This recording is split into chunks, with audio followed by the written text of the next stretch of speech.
Pauta na Colmeia News 89,7. Agora, Entrevista em Pauta.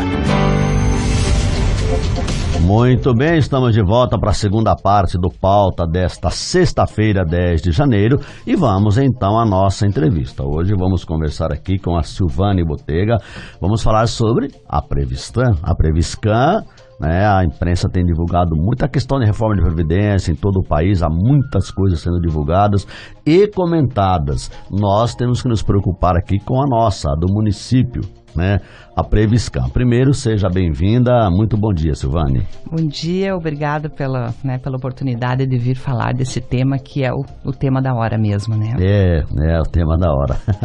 Primeiro, para posicionar os ouvintes, aquelas pessoas que de repente não estejam acompanhando, não estejam assim, ao par da real situação da Previscan hoje. Claro que nós chegamos em 35 municípios no centro-oeste do Paraná pelo 89,7 FM, no planeta todo pela internet, mas o que mais interessa é a questão do município, os servidores, as famílias dos servidores. Qual é a situação real hoje da Previdência do servidor público do município de Campo Mourão?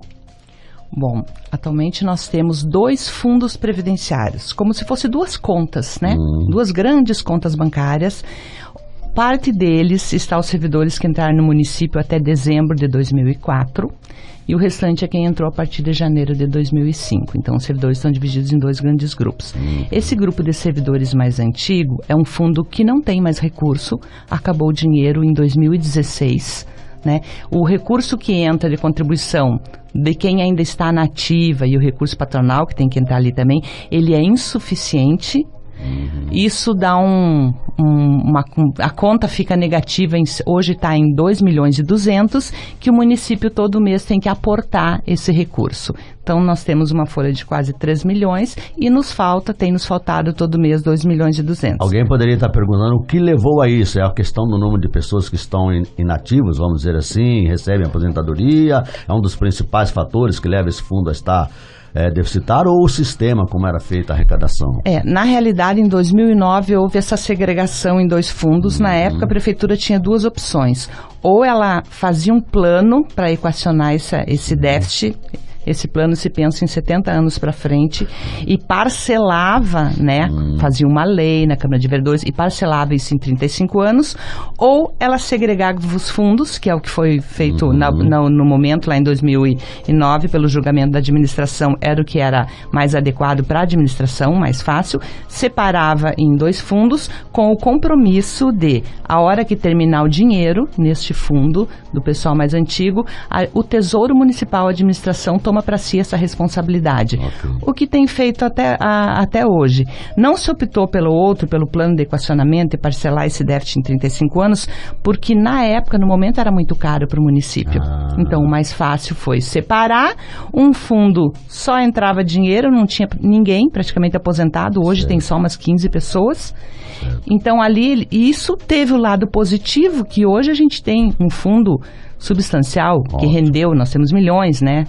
Centenas de milhões lá aplicados. Porém, se nós projetarmos a nossa realidade de ter que aposentar todo aquele grupo de servidores desse fundo que tem dinheiro, se eu pensar que eu preciso de dinheiro para 70 anos para frente, ele está superavitário somente 3%. Nossa. Então, uma situação que parece também extremamente confortável, não é assim, então. ela não é assim então. Daí a realidade... Ela tinha um prazo aí para passar a ser deficitária também. Isso. Daí, na realidade, o que aconteceu com esse fundo sem dinheiro? Em 2016 termina, né? E o Tesouro Municipal começa a ter que bancar, isso começa a colocar dinheiro lá. E isso nos levou a uma situação de um índice de pessoal acima do permitido por lei. O município está com um problema sério e isso traz uma consequência também para nós, servidores que estamos na ativa, né? Um risco de congelamento de salário, de parcelamento de cortes. Às vezes o servidor não acredita nisso porque mês a mês com esforço se consegue pagar em dia, né? Então é uma coisa que mesmo a Previscan tendo que olhar para a sua gestão, também precisa olhar para para os servidores ativos, né? Nossos segurados, grande parte, a maior parte ainda estão na ativa e nós temos que pensar em todos esses receberem. A pergunta que você fez anteriormente, tentar responder rapidinho para a gente concluir essa parte, desde a criação dos regimes próprios de previdência e todas as outras soluções apontadas em momentos de crise, sempre foi para facilitar que a administração municipal conseguisse manter, pagasse, né, a Previdência. Desde a sua criação com uma alíquota bem inferior do que pagava no INSS, eu já comentei isso, né? Isso. Lá o recurso era 21%, quando tendo seu regime próprio pagava só 8%. E todas as outras medidas, desde quando separou os fundos, desde a época que ficou, né, quando a administração lá atrás ficou um tempo sem contribuição, depois apresentou um plano de pagamento dessa dívida, que a gente discordou dos juros. Então, assim, nós temos um histórico de ausência de legislação, ou uma legislação que favorecia o gestor municipal, a prefeitura municipal. Sim. Daí nós também temos um histórico de acontecimentos de gestores ou de omissão, né? Ou ter feito algo, mas não era ilegal, a lei permitia. Então, a gente teve uma ausência de uma legislação mais firme, que hoje, apesar da dureza e da reforma, a gente vê que a gente tem uma legislação bem mais sólida. Perfeito. 8h10, estamos conversando com Silvânia Botega. Vamos esclarecer e passar a informação correta aqui para os nossos ouvintes a respeito da Previscar. Pois bem, nós tivemos recentemente, em nível federal, uma reforma da Previdência. Ainda se conversa muito sobre isso, se analisa muito. Vem aí uma PEC complementar, alguma coisa assim, né? Também que tem a ver com essa reforma. E há uma emenda que determina, dá um prazo para que estados e municípios adequem suas situações, apresentem soluções para esses problemas, os quais você acabou de relatar aqui. E o que está sendo feito, então, efetivamente em Campo Mourão? Está acontecendo reuniões, já existe um projeto, um plano de solução para isso? Porque, se eu não estiver equivocado, o prazo é julho, é isso? Isso. Temos mais de uma data, mais de prazo. De imediato, e inclusive a Previscan já teve a obrigação de encaminhar para a administração municipal, deu ciência para os conselheiros, porque é um tema que não dependia de aprovação. A Constituição já estabeleceu que nenhum servidor pode contribuir com uma alíquota, né, do servidor para a Previdência inferior ao servidor federal. E a alíquota do servidor federal já foi para 14%. E no mês de abril já vai ser cobrado, já tem que estar na folha o desconto de 14%. Então é dado um prazo para se começar a aplicar. Então já está dito que nenhum servidor pode contribuir a menos. Não é uma iniciativa do município. É isso, está na Constituição, infelizmente. A Secretaria Nacional diz o seguinte: nós vamos fiscalizar os regimes próprios, então no caso a Previscan, a partir de 30 de julho.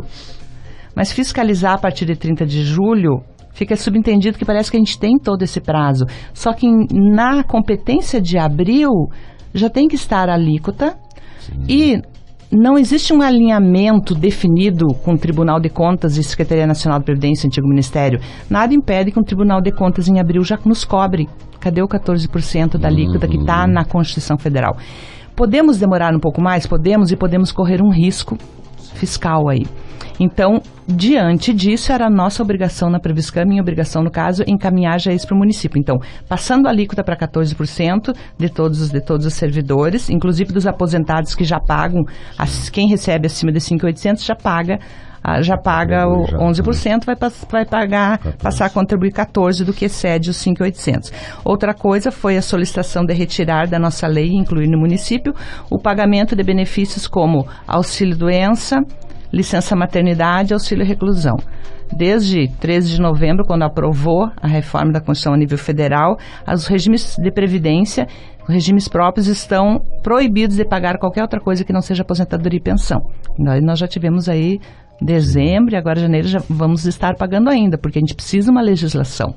Então, o que acontece? A gente vê que a nível nacional se diz estados e municípios ficaram fora, não é bem isso. Prefeitos e governadores têm que editar suas leis.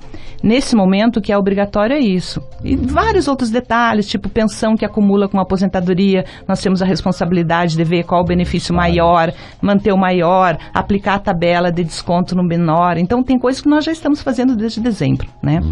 E daí, na sequência, o que acontece? Esse prazo de 30 de julho é dito assim, é o prazo, nós teríamos que apresentar um cálculo de equilíbrio, cálculo das nossas finanças, em abril. Nos deram um prazo até 30 de julho.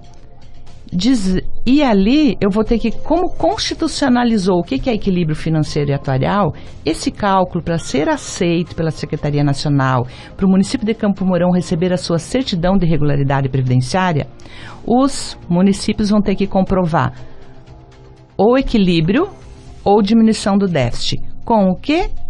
Aplicando as medidas da reforma. Então, independente de PEC paralela, já está colocado que os regimes próprios, nós no caso Previscan, temos que comprovar equilíbrio. Não conseguindo comprovar equilíbrio, nós temos que comprovar que nós diminuímos o déficit. Como que nesse momento, infelizmente, o que tem para se fazer isso é mexer na idade, no tempo de contribuição, então nas regras e nas regras para pagamento também. E daí isso já existe uma orientação nacional de como fazer.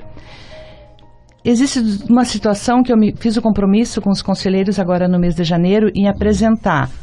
Vou apresentar um plano de equacionamento aplicando todas as regras em toda a sua dureza, e tentar um outro amenizando algo, mas ainda para ver se a Secretaria Nacional aceita. Um exemplo que a gente pensa era não aplicar a medida que inclui desconto previdenciário, no caso 14%, daqueles aposentados que já recebem abaixo do teto INSS. Então imagina essas pessoas que já recebem abaixo do teto, de uma hora para outra, na realidade, perderem 14% do seu benefício. Nós que estamos nativas ainda temos 1% de anuênio, 2% de avanço na carreira anual, então quer dizer, esses 3% nós vamos pegar ele e pôr na nossa previdência. Vamos cumprir fazer a nossa contribuição, além de aumentar para 14%. Então aí nós temos algum mecanismo de equilíbrio. O aposentado só tem o reajuste da inflação e que nas situações ainda econômicas, a gente todo ano é uma luta para saber se consegue ou não. Em Campo Mourão tem se conseguido, mas a gente precisa que o país melhore nesse cenário econômico. E a gente vê uma situação complicada porque você citou logo no início da entrevista que todo esse aporte que o município precisa fazer para complementar aí neste fundo que está com problemas há muito tempo, acabou o dinheiro, isso vai aparecer lá naquele percentual de folha de pagamento, de gasto com o pessoal, porque é uma contribuição para o fundo previdenciário do município, é um aporte. Campo Mourão hoje já está com o índice estourado, já o prefeito nos concedeu entrevista outro dia aqui na véspera do Natal, falou, olha, eu já estou tendo que fazer milagre, porque daqui a pouco eu não consigo mais certidão para nada, se continuar do jeito que está. E vai ter que fazer essas mudanças agora, e é um ano de eleição, então politicamente é desgastante. Mas é importante que as pessoas saibam, os servidores, seus familiares, que há uma obrigação de fazer isso, não é uma vontade própria da presidente da Previscan, ou do gestor municipal, do secretário de Fazenda, não é isso, ou dos vereadores que vão ter que aprovar determinadas alterações que tem que passar pelo Legislativo, É porque tem que ser feito, não há outra saída, Silvane? Não há outra saída, E quero fazer um pequeno comentário, claro. Tendo tempo, que ainda, mesmo aplicando essas medidas da reforma, então eu tenho 2 fundos, 2 grupos de servidores, eu aplico nesse fundo que não tem mais recurso, que hoje eu tenho mais pessoas aposentadas do que pessoas contribuindo, eu tenho mais... Em dezembro, há mais de um ano já virou isso, tem mais aposentado no fundo que não tem dinheiro. E eu tenho outro fundo. Aplicando as medidas no fundo que está superavitário, ele vai ficar muito mais superavitário, Vai garantir uma capacidade de pagamento, vai ficar tudo muito mais tranquilo. Como diria, mais tempo de vida útil. Isso. Hoje, se fosse ver, não precisa mexer nesse fundo, nós olhamos para ele e dizemos, ok, não precisa. Mas a Constituição está dizendo que nós temos desequilíbrio e nós temos que fazer. Então, nós estamos sendo obrigados. E daí Campo Mourão tem uma situação mais grave ainda que não basta a reforma da Previdência, esses fundos estando separados. Porque eu melhoro bem a situação do previdenciário, que já é um fundo saudável, e eu amenizo um pouquinho, porque a maioria, eu tenho muitos, né? A maioria é aposentado nesse fundo financeiro, que mudar a regra, mudar a idade, não muda nada. Então, vai continuar o aporte de praticamente, talvez diminua muito pouquinho, mas vai continuar talvez um aporte de 2 milhões, incidindo no índice de pessoal. Então, para não incidir no índice de pessoal, tem duas alternativas, que nós temos que daí propor, a gente está fazendo os cálculos já agora, para propor para a Nacional, que eles já por 2 vezes não aceitaram as nossas propostas. É que sem mexer em idade e tal, pouca diferença dava. Então, agora a gente vai propor unificar esses fundos, fazer o que não foi feito lá em 2009, voltar atrás e pensar, hoje não tem mais saída, o município não aguenta mais pagar esse aporte, então nós vamos unir novamente e parcelar esse déficit. Eu pego um que está superavitário com esse que não tem nada de dinheiro, vai ficar deficitário. Mas mesmo aplicando as regras das mudanças, eu diminuo esse déficit, né? Hoje é 560 por aí, milhões, a gente acredita que baixa para uns 350. Isso, em torno de 560 milhões o déficit. E daí baixaria para uns 350 milhões. Baixa 40%. E o município parcelaria isso em 35 anos. Certo. Outra alternativa, que não essa de reunificar, seria aplica as medidas da reforma. Olha, para ver como todo mundo paga a conta junto. Nesse fundo saudável, que tem dinheiro, ele vai ficar mais saudável. Claro. Ele estando mais saudável, eu tenho condições de propor a nível nacional que eles nos permitam comprar vidas, ou uma securitização que chama. Que significa o quê?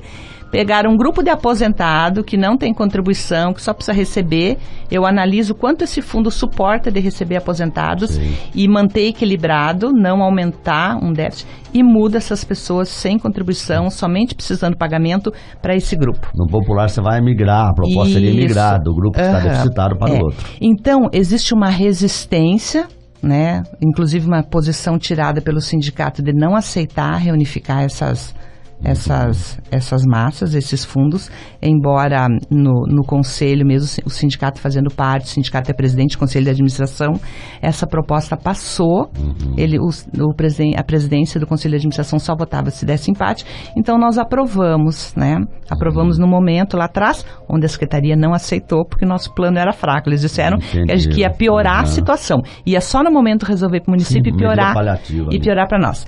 Daí eu vejo, tanto unir os fundos quanto essa compra de vidas, eu pego o servidor que só tem que receber e ponho lá, nenhum dessa é ideal para a Previscan. O ideal era continuar do jeito que está, porque daqui 20 anos a gente termina de pagar a conta desse que está deficitário, fica equilibrado de novo, né? Pela projeção, né? Pelas projeções da longevidade e tal, e das pessoas que ainda têm para aposentar. E eu resolvo a situação, né? Mas 2 décadas. No mínimo 2 décadas. E também essa compra de vida. Então, a situação ideal era ficar do jeito que está e o município suportar pagar esse aporte. O problema é o índice de pessoal, que daí nos afeta todos, ativos. Então, para Campo Mourão, nós ainda precisamos, além de aplicar as medidas da reforma, ou unir os fundos ou comprar vidas. Compra de vidas foi feito...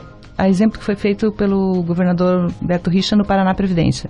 Porém, lá, o cálculo que eles fizeram, a gente sabe que apontava que eles podiam comprar cerca de 10 mil vidas, migrar 10 mil servidores, e foi migrado 30 mil.